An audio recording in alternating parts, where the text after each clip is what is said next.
rainbow. Let's get our brains and bodies ready to read.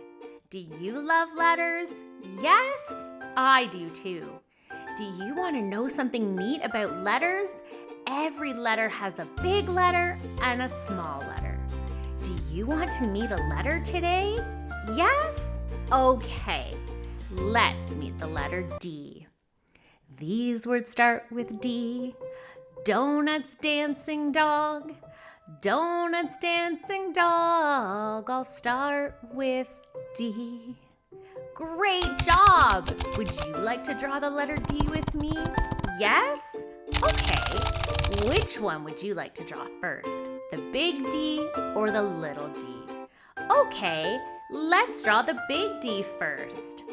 Draw a line with a big bump. That's the D. Now let's jump. Great job drawing a big D. Now let's draw the little d. Draw a line, but only one back bump. Let's do that again, but first let's jump. Draw a little line, but only one back bump. Great job, friends. Let's jump, jump, jump. Thank you for learning and moving with us. Remember, what letter did we learn today? That's right, the letter D. Bye for now.